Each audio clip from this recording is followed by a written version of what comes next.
Hello everyone, it is Peter Sam, the Narrow Gauge Engine here with my rankings for Season 18, a season that seems to get pretty good reception from fans as one of the better Brenner seasons, and I can see why. This season houses some really good episodes that I cannot wait to talk about, but as always, to get there, we will have to deal with some not so good episodes. Let's discuss them now, starting with, as always, number 26, No Steam Without Coal. What Bill or Ben did to integrate the China Clay twins back into the show and make them really likeable, this episode just really made me hate these fuckers. Not only are they harassers, they're just downright inconsiderate and spiteful. These guys are refusing to get the coal they need, and it's not just for them, it's for poor Marion as well. These two just do not care, and I find that so incredibly annoying. All this episode is just Timothy getting terrorised by them, the poor fucker, and then they learn to be more respectful towards the little oil burning engine. And I say learn like that because I don't think they do, to be honest. Hell, there's another episode this season where they just go back to tricking Timothy and sending him on a wild goose chase. This episode, despite its morals, is just a complete waste of time and just leaves you in a foul mood and is the worst of this season in my opinion. Number 25, Samson Sent for Scrap.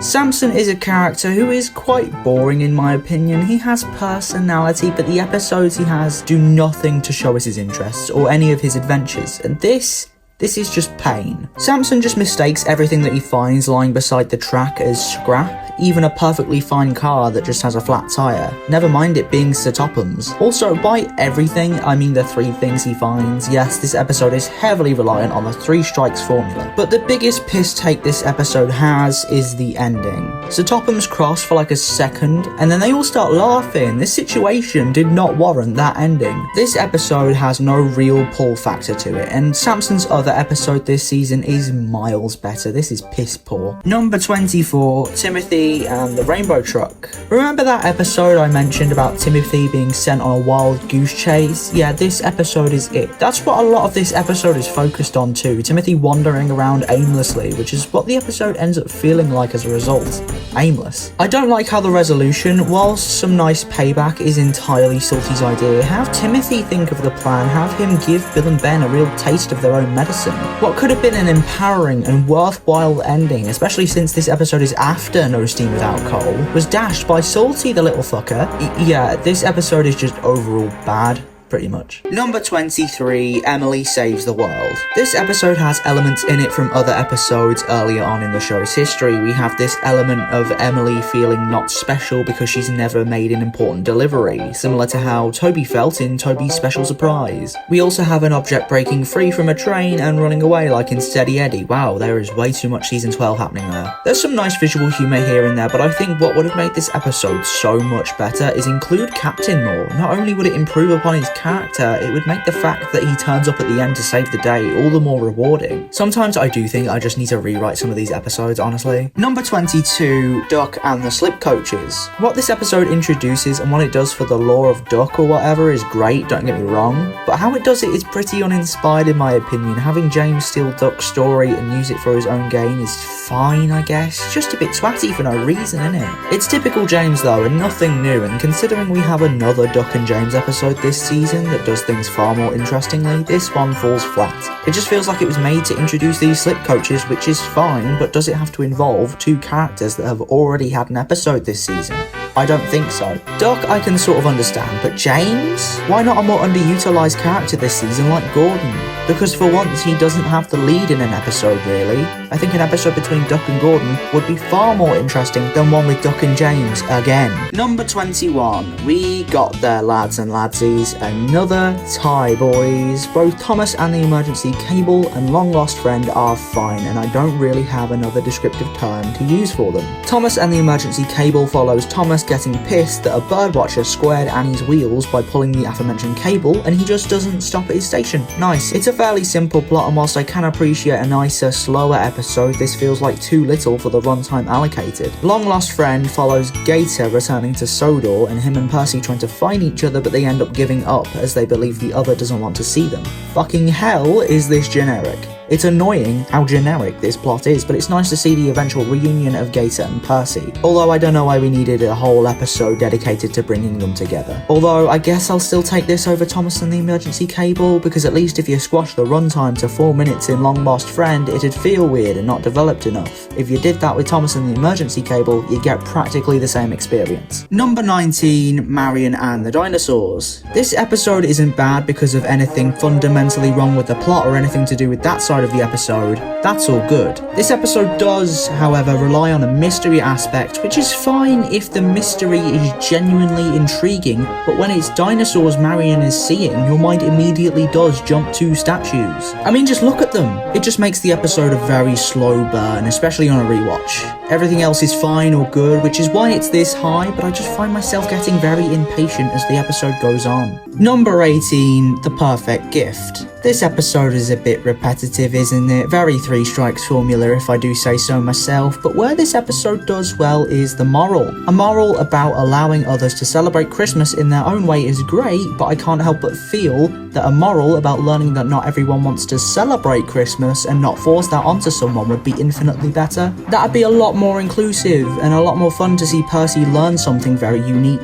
At least this episode gave Reg something. That's good at least. Number 17, Missing Gator. This episode has a good moral about changing something you're sad about into a learning experience, which I find great. However, part of this episode, like a good chunk, is just flashbacks to Tale of the Brave as if it's one giant advert for the film. The middle bit of this episode is fine, with Percy trying to forget about Gator, but ultimately the moral is what makes this episode a decent one, albeit a bit flawed. Oh yeah, there's a runaway in there somewhere too, one of the weaker ones out there, but it's there all the same. Number 16, Marion and the Pipe. This is an episode that I do not have too much to say on. I find Marion a very likeable protagonist as per. I've never really had too much of a problem with her because despite her annoying the other engines, she's always interesting and she has good intentions, like a little old lady. You can't say the same for Thing 1 and Thing 2 over there. This episode has a nice moral, but I think having Thomas's role swapped out with literally anyone else would have made it more interesting. Maybe Charlie or Oliver or even Stanley. Give Stanley this episode for fuck's sake. He's there and you don't do anything with him, might as well, right? Yeah, this episode's good. Well structured, some nice humour sprinkled in, and all around decent in my opinion. Number 15, Signals Crossed. I know there will be people out there that don't like this one because of how Toby is portrayed, and that's perfectly acceptable. I understand, and that's why it's not higher. However, I do really like his and Henrietta's relationship. It's sweet and such a different dynamic to the more argumentative relationship Thomas has with his coaches. Also, the writers chose to make an episode about signals, which is pretty cool.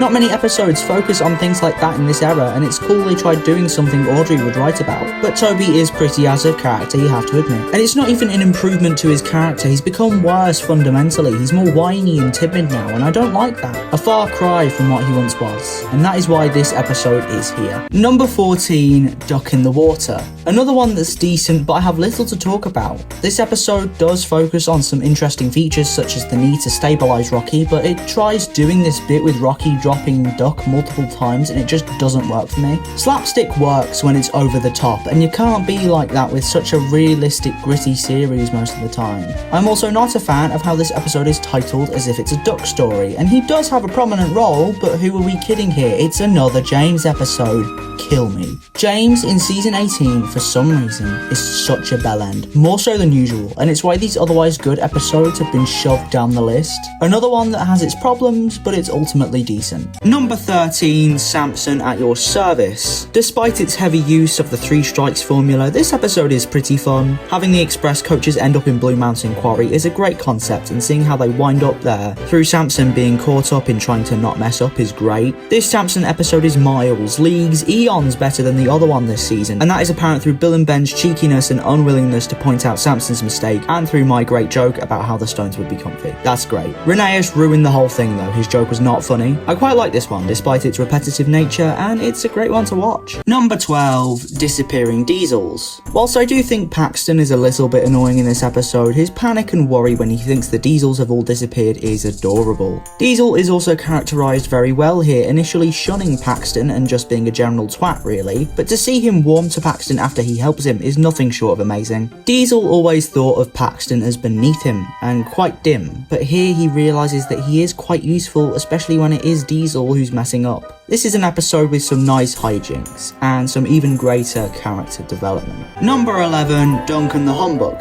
It was really hard to choose between this and the next episode on the list, mainly because Duncan is such a good character, he almost rivals me.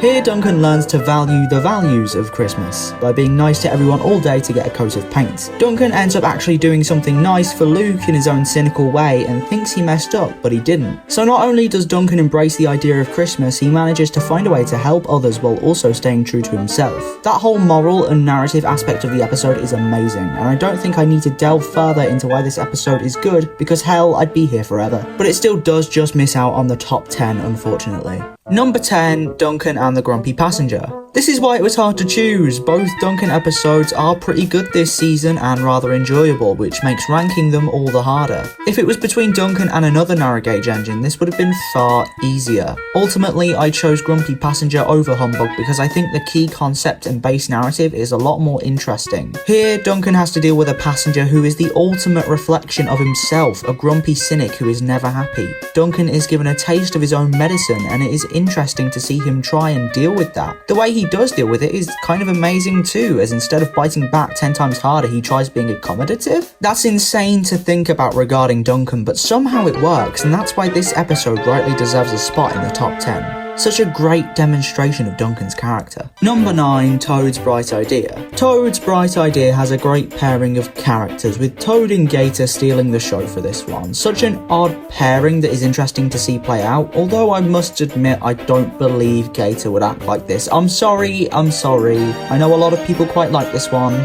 but Gator was the giver of advice in Tale of the Brave, and whilst of course people who can give advice can also foul up too, it just feels very Edward in the Hit era to me. Besides that, the dynamics and the resolution are great, and this episode is another one that focuses on how railways work, with Toad telling Gator he can't run at night without a lamp, which just shows the clear care the writers had at this point. A great episode regardless of all that other shit. Number 8, Flatbeds of Fear. This is one I feel may be a bit controversial. I think a lot of people out there don't like this one, and I can see why. Henry in this episode is quite annoying, and that is frustrating, but I find it quite impressive. Besides that, we have Thomas and Emily's dynamic of learning not to believe everything you hear, and we have the great flashback squeezed in there as Salty tells the story of the Flatbeds of Fear. I mean, you can tell it's bullshit because it's Stanley in the flashback and nothing exciting ever happens to him, but still, when I watched this episode for the first time, I had no idea what was making the noise. Like Emily, I knew there was going to be a reasonable explanation, but I couldn't think what it could be, which made the reveal that much more great of a scene. Apart from Henry's sequence, this episode is great, and that ending with the train rolling into the shadows is so good. This is a series favourite for me, definitely.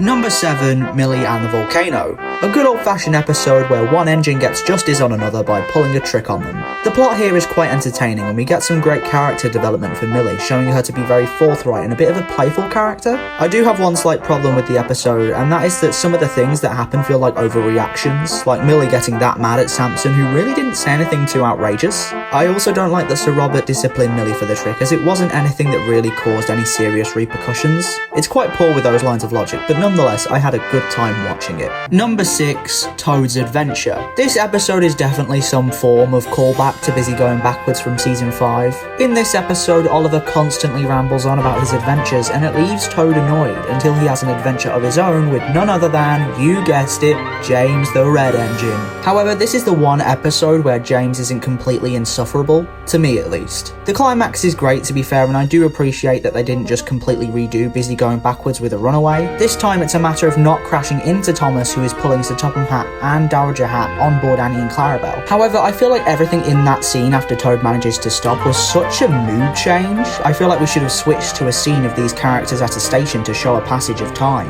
But aside from that, the conclusion stands strong, and the rest of the episode is pretty enjoyable, considering James is in there. Number 5, Spencer's VIP.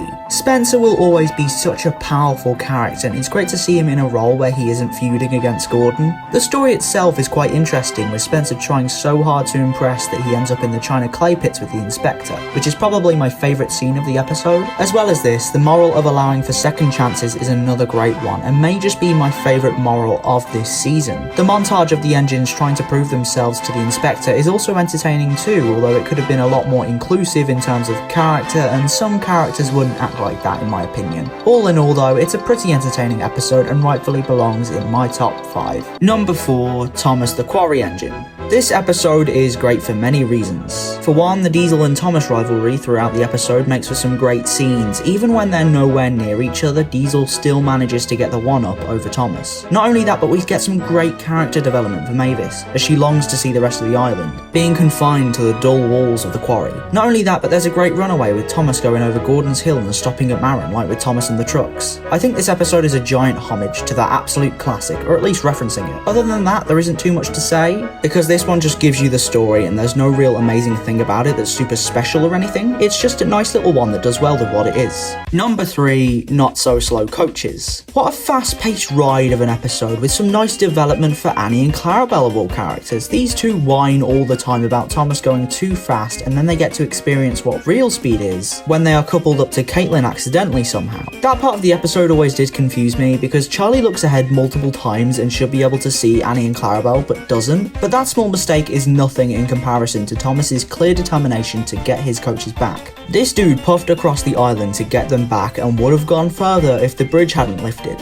What an episode, full of fun and exciting moments that are similar to no other episode out there. Number 2, Old Reliable Edward. What's better than Gordon getting shown up? I'll tell you what, Gordon getting shown up by badass Edward and a mischievous Thomas. The plan that the pair hatched to humble Gordon is great and definitely shows newer fans of the show why the older ones love Edward so much, myself included. He may not be my favourite character, but he's certainly a great one all the same, and this episode may just be one of my favourites to include him in. This episode is comedy gold and such a great way to kick off season 18. I don't think I need to explain why else this episode is great, because anyone who's seen it will know that it is. And if you haven't seen this episode yet for whatever reason, please watch it. It's a great one and many people's favourites from this season, but it's not mine. That honour belongs to number 1, Last Train for Christmas. Not only does this episode encapsulate my favourite thing about the Christmas episodes from this season, that being the community spirit and all of the engines coming together, but it's also an epic tale of helping passengers at Christmas and overcoming the elements. Thomas isn't a whiny little prick about his snowplow for once, and Connor is actually a likeable character, a far cry from Caitlin in the previous season. The writers even bring in the slip coaches, the underused new characters of the season, to help with the train. There's this overdramatic bit where a coach misses the platform by a few meters and everyone acts really shocked even though it's only a few feet away, and Thomas immediately resolves the situation. That's a bit ridiculous, and so is the little B plot of engines thinking Harold is Santa, only for Thomas to think Santa is Harold at the end of the episode, which is a fun little bit of payoff to be fair. Overall, the word I'd use to describe this episode is epic. It's a cool, daring episode which manages to tell a fun, heartfelt story, and it's the highlight of the season for me. So what do I think about season 18? Well, it is a massive improvement upon the previous season and shows that this era is heading in the right direction.